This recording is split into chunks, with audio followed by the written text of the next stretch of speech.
Hola, bienvenidos a Filosofando el Poder. Yo soy Emilis Aguas y mis compañeros Carol Cardoso Celins, Gustavo Mesa, Natalie Roenes, María Teresa Vargas y Junior Hernández. En este espacio compartiremos con ustedes y estudiaremos las teorías del Estado, teorías del poder y las concepciones contemporáneas. Empecemos hablando sobre las teorías del Estado. Las teorías sobre el Estado intentan explicar su esencia, de dónde viene, qué hace y por qué se considera válido, cubriendo diferentes puntos de vista, como la idea del Estado de Derecho, que lo ve protegiendo los derechos de las personas. Analizar estas ideas requiere usar métodos históricos, sociológicos y legales para entender cómo el poder ha evolucionado y cómo funciona hoy en día. Veamos los principales enfoques de las teorías del Estado. Primero, se preguntan ¿qué es el Estado? Y estudia sus orígenes, sus estructuras y sus elementos fundamentales. Segundo, se interesan por ¿para qué existe el Estado? Y sus objetivos, como el mantenimiento del orden, la protección de los ciudadanos, la promoción del bienestar o la gestión de los recursos. Tercero, abordan la cuestión de por qué debe existir el Estado y cuáles son las bases éticas, legales o históricas que lo hacen legítimo. Ahora veamos las estructuras del Estado. Como primero tenemos los órganos de poder. Encontramos la rama legislativa, rama ejecutiva y rama judicial. Como segundo punto tenemos los órganos de control. Ahí podemos ver el Ministerio Público y Defensoría del Pueblo y también las personerías. Vemos también la Contraloría General de la República y la Auditoría General de la Nación. Como tercer punto vemos los órganos electorales. Ahí podemos encontrar el Consejo Nacional Electoral, Registraduría Nacional del Estado Civil. Cuarto, órganos autónomos. Encontramos el Banco de la República, Comisión Nacional de Televisión, Comisión Nacional del Servicio Civil y las instituciones de educación superior. Ahora veamos los elementos del Estado.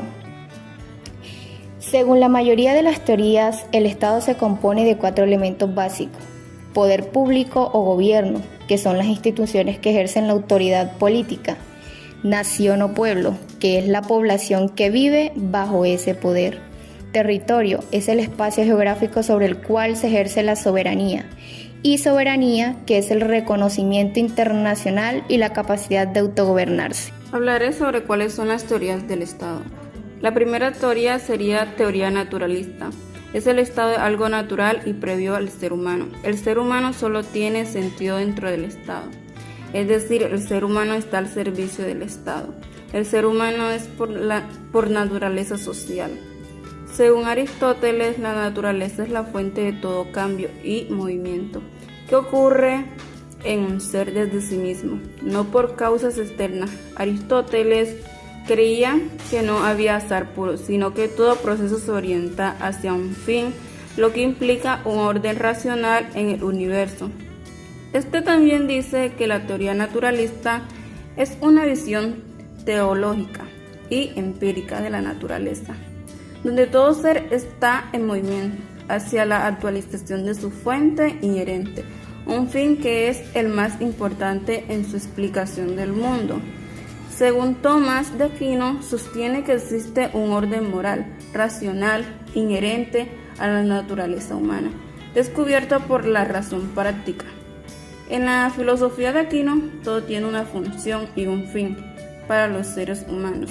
La función natural es actuar de acuerdo a la razón. El bien es hacer aquello que la razón práctica considera naturalmente como bueno y evitar el mal. La segunda teoría sería teoría contractualista. Son un conjunto de filosofías políticas y éticas que explican el origen de la sociedad y el Estado como un pacto o contrato social entre individuos por el cual se acepta una limitación de libertades a cambio de leyes que garanticen seguridad, libertad y orden. Según Thomas Hobbes, el hombre en su estado de naturaleza es egoísta, independiente y cruel. Vive en un llamado estado de guerra.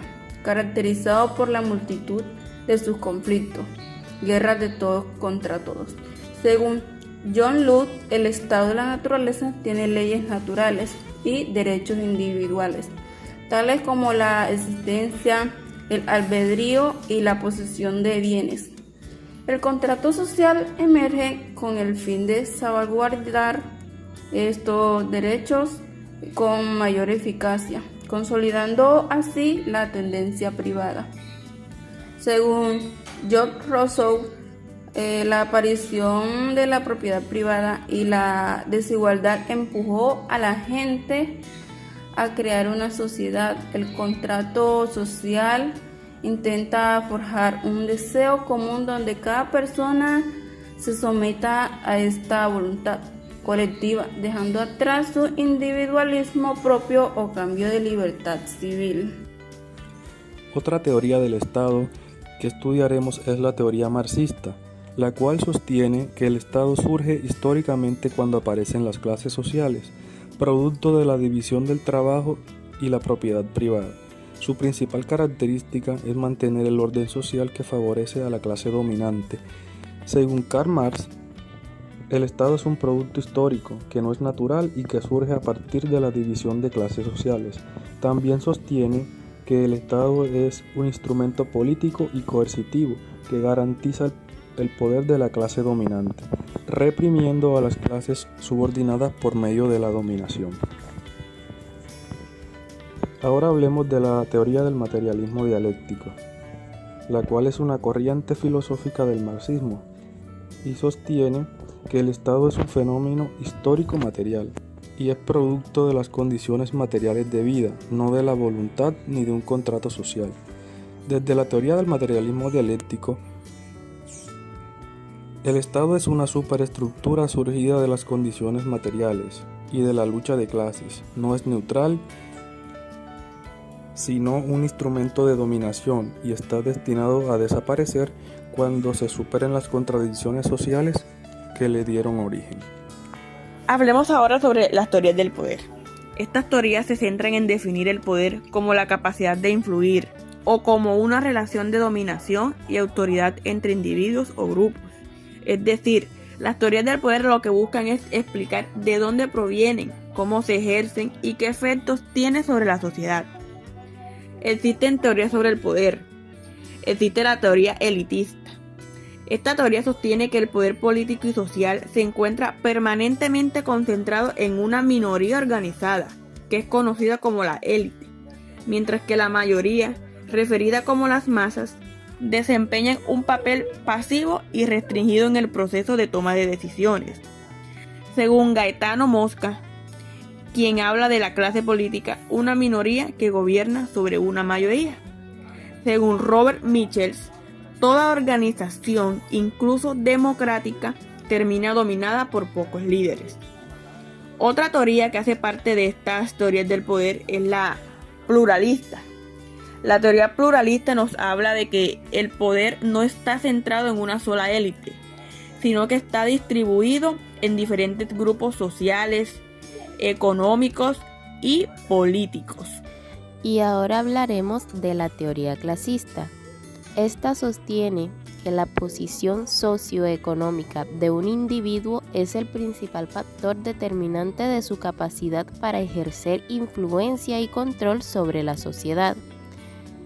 Esta está fundamentada en la noción de que las dinámicas de poder están ligadas de manera inherente a la organización jerárquica de la sociedad.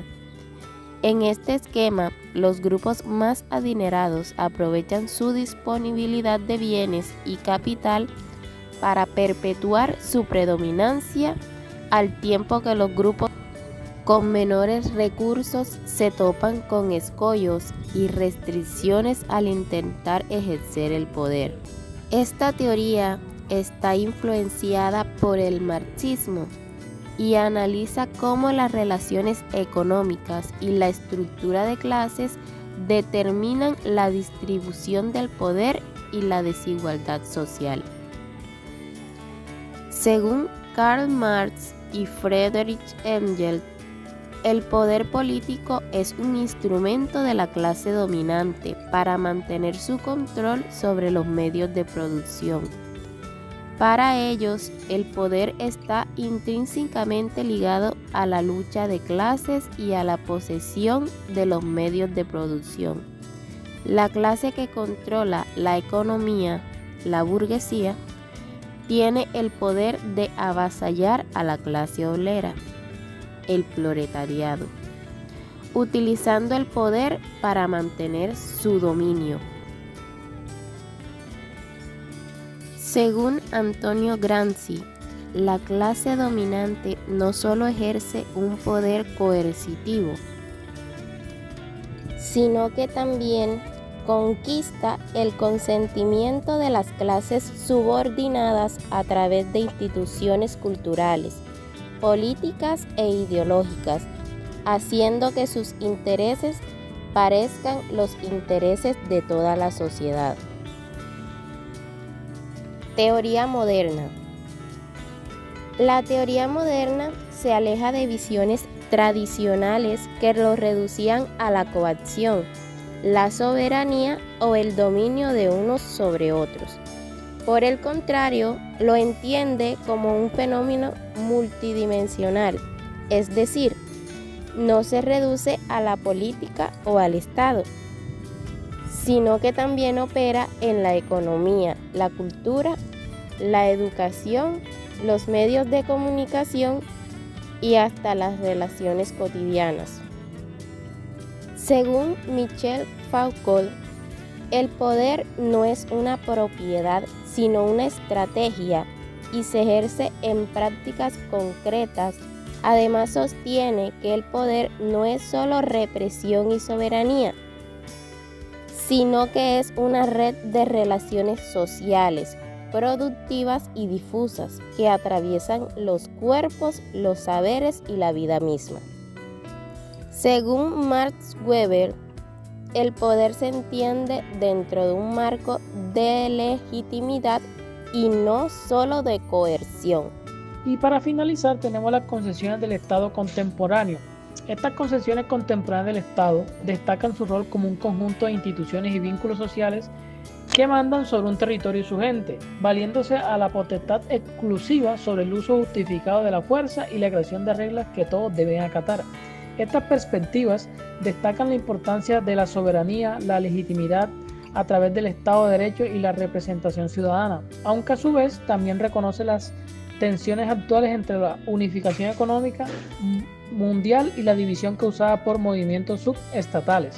Tenemos las siguientes teorías, como es la teoría feminista, que es un conjunto de diversos movimientos políticos, filósofos y sociales que buscan la igualdad de derechos y la justicia para las mujeres y otras oprimidas por el sistema patriarcal, otras personas. Se enfoca en divisibilizar y analizar la discriminación de género, la desigualdad económica, la desigualdad en el poder y los estereotipos.